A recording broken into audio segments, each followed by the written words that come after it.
Bien, amigas y amigos, esta es la ñapa. Bienvenidos a la ñapa del fin de político, número 8. Ya llevamos 8 programas y 8 ñapas. Deberíamos ganarnos un premio o algo, no sé. Bueno, amigas y amigos, fíjense. En el programa de hoy, fin de político número 8, hablamos de Venezuela independiente. ¿En qué? Era la pregunta que hacíamos. Intentamos responderla, aunque la pregunta obviamente muy probablemente no tenga respuesta. Pero en esta ñapa decíamos y anunciábamos que íbamos a hablar de ese concepto que lanza Vallerillas Lanz, cuando habla de la guerra de independencia venezolana como una guerra civil. Y entonces ahí es donde viene la gran pregunta, bueno, ¿cuándo empezó esa guerra civil? Y se terminó, se acabó. Esa es la gran pregunta.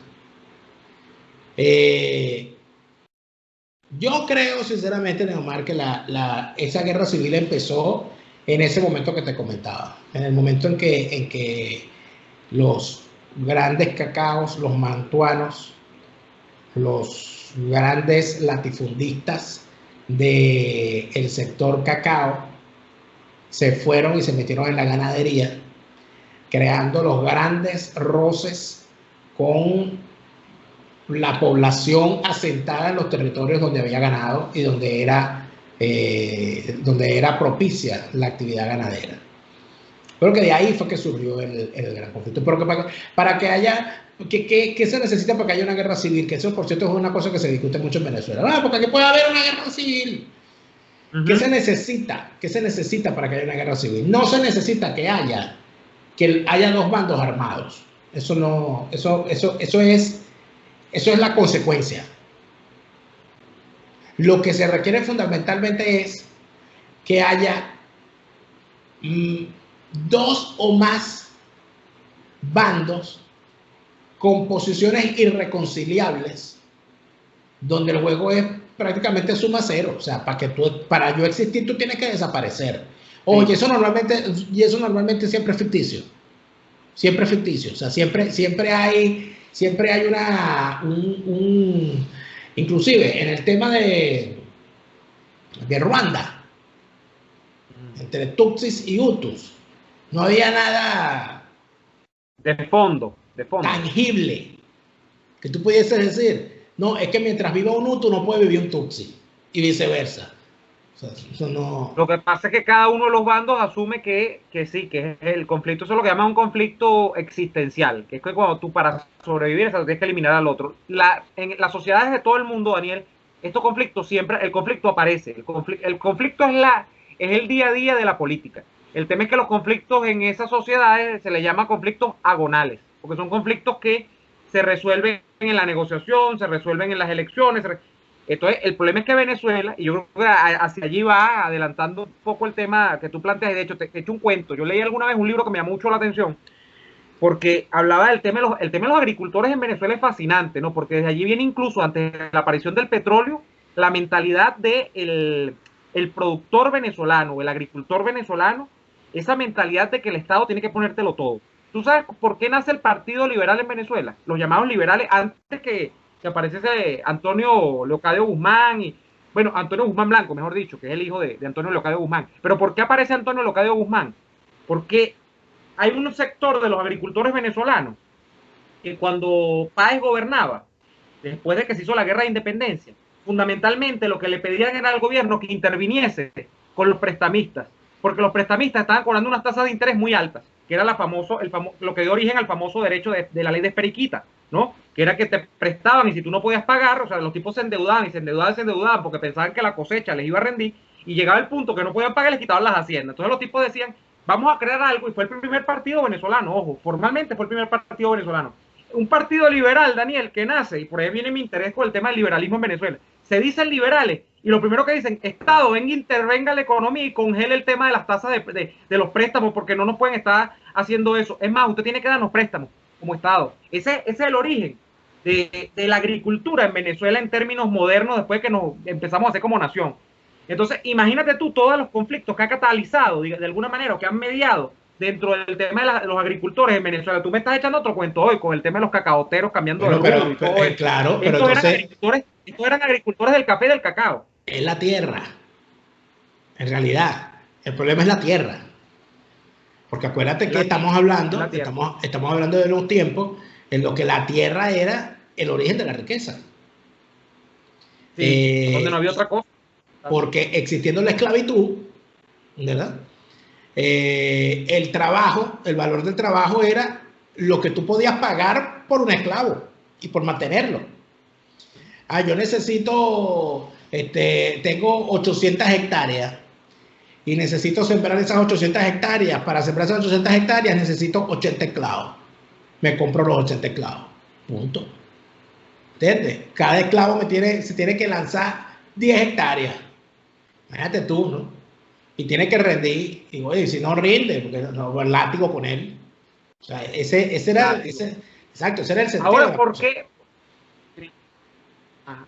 ¿por qué hemos desde aquel momento transitado 200 años en los que tú te atreves a categorizar 200 años o a compartimentarlos dentro de un mismo segmento donde lo que hemos vivido es una guerra sin fin, una guerra civil sin fin? ¿Y cuál es la característica de la guerra civil que estamos viviendo ahorita? Yo considero que esa guerra civil arranca en ese momento en el que un grupo de venezolanos, para salvar su actividad económica, se lanza de forma confrontacional, no consensuada, en contra de un sector que estaba asentado en unas zonas que ellos necesitaban para realizar su actividad económica. Ahora, mira, ya no me está sirviendo el cacao. Bueno, me voy y me invado las llanuras de Apura, las llanuras de Barinas, las llanuras de Mérida, las llanuras de Monaga, las llanuras de Guárico, todo eso. Cogé de Portuguesa, lo que sea. ¿Por qué? Porque sí. Bueno, y esta tierra es mía, no fuera aquí. Entonces, ¿dónde veo yo que la guerra civil en Venezuela es infinita? En nuestra incapacidad como nación de entender el significado de la palabra consenso. La utilizamos inclusive de forma sarcástica. ¿Tú te acuerdas de aquella frase de César Gil, secretario sindical de ADE, cuando impusieron la candidatura de Alfaro Usero, eliminando la democracia interna? Dijeron, qué sabroso es el consenso. Eso no era consenso, eso era una imposición. Disolviste la democracia interna y le pusiste el nombre de consenso. Entonces, ¿a dónde me lleva a mí esto? Yo tengo una tesis que yo de alguna manera es a la que he llegado revisando todo esto. Que esa guerra civil arrancó su etapa inicial en ese periodo que va entre 1808 y 1814. O sea, en ese periodo de 9 años, ¿no? 1908, no, sí, 7 años. En ese periodo es el periodo que te diría un marxista, el estallido de las contradicciones internas.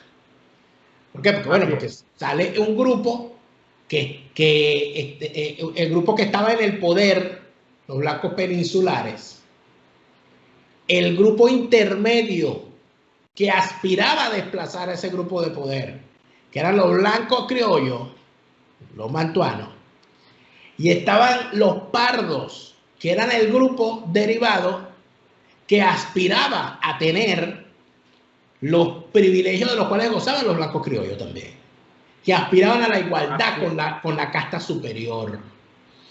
Cuando tú revisas eso y cuando te vas a todo eso, la idea que tenían, la idea de independencia de la clase intermedia, que eran los blancos criollos, era que no existieran los blancos peninsulares. O sea, quita esa tapa, pero que abajo siguiera todo igual.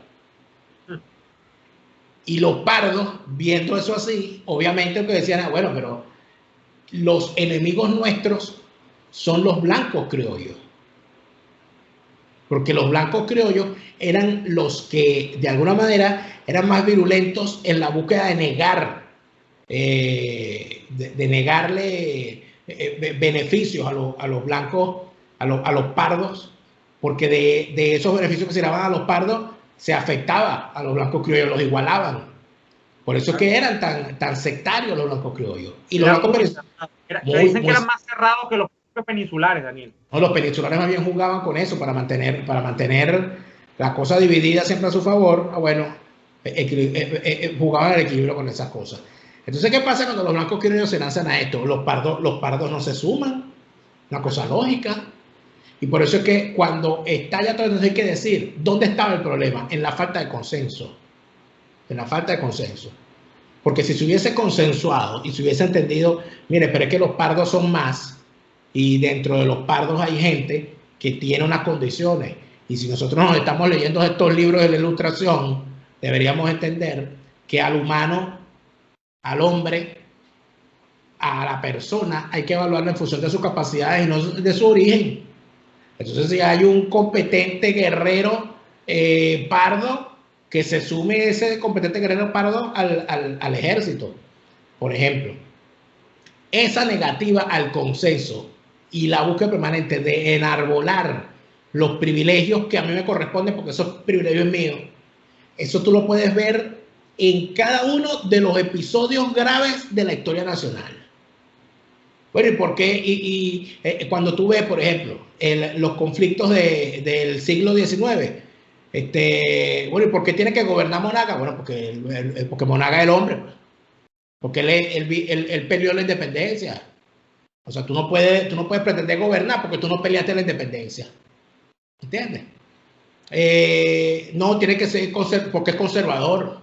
Usted no puede porque usted es liberal. Y luego al revés. No, aquí los liberales. Nada de conservadores. ¿Entiendes? Por ejemplo. Y después ¿qué vino? El regionalismo. Los andinos. Puro andino. Los andinos. No, usted no puede ser presidente porque usted no es andino. Y después... Los militares otra vez. Los militares, pero también los adecos. Y después los adecos, ¿no? Y después somos los adecos nada más. Nadie... Con AD se vive mejor. Sí, solo.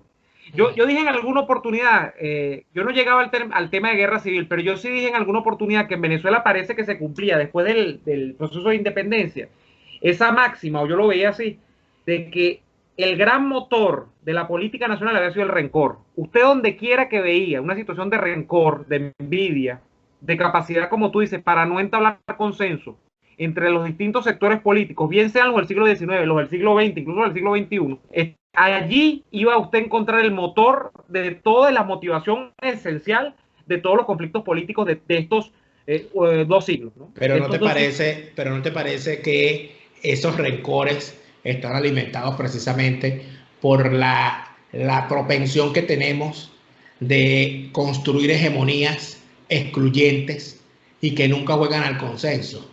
Entonces, usted no puede tener acceso a los servicios públicos porque usted no es chavista. ¿Entiendes? Usted no va a gobernar más nunca porque usted fue chavista. O usted no puede estar aquí porque usted es adeco. O usted no puede estar aquí porque usted es, qué sé yo, es amo del valle. Esa falta de consensos permanente es la que a mí me lleva a pensar que Venezuela ha tenido una sola guerra y que hemos llamado paz a periodos de treguas. Algunos han sido largos, algunos han sido cortos, pero ahora falta de consenso. Y como nunca se ponen de acuerdo la sociedad en sus consensos, se abre la puerta a que las decisiones, cuando no hay consenso, que es nunca, el árbitro. Sea una aventura, sí, exacto. El árbitro militar. Entonces, claro, porque dentro de un escenario, claro, Daniel, es que tiene toda la lógica, porque dentro de un escenario de conflicto, amortiguado por periodos de tregua, de paz, como tú dices, un escenario, pero que es un escenario de suyo conflictivo, donde no se ha dirimido nunca el conflicto, sino que lo que se ha es postergado a veces en el tiempo, a veces se ha medio emparchado para que el país siga caminando, es natural que el único grupo que cuenta con armas de manera organizada, porque ha habido, o han existido, corrijo incluso la burrada, han existido grupos que se han armado pero que luego se han desarticulado, grupos que han aparecido, desaparecido, pero el grupo que ha estado armado desde su conformación como componente, como conjunto, que es el ejército, es natural que ese grupo tenga primacía de decisión dentro de los procesos, y por eso es que aparece el árbitro militar en cada uno de estos momentos. Entonces, bueno, a veces militar y a veces, porque hay que decirlo también, en el siglo XIX no existía el ejército, a veces en la figura de la montonera y entonces gana la montonera que es más grande, la que tenga más fusiles, y la que por ende es la que mete más miedo. Entonces eso yo creo que explica bien el punto que hemos querido traer a colación el día de hoy. Así es. Bueno, por eso es que la guerra, por eso es que yo pienso que la guerra civil empezó. Habría que buscar la fecha exacta en la que empezó, pero lo que es para mí claro es que no ha terminado. Por eso es que cuando a mí me hablan de que no, es que no tenemos que ir al diálogo porque no podemos ir, no podemos, si no va a haber una guerra civil. No, no, es que ya la guerra civil está. Lo que hay es que detenerla. Y yo creo que a través del diálogo en este momento no es posible.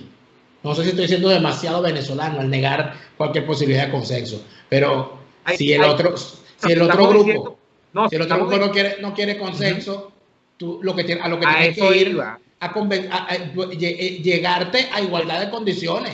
Cuando llegues a igualdad de condiciones es que veremos, bueno, ¿cómo es esto? ¿Nos sentamos o no? Pero ahorita no estamos en igualdad de condiciones, por lo tanto, ahorita la construcción de un consenso no sería un consenso, sería otra imposición.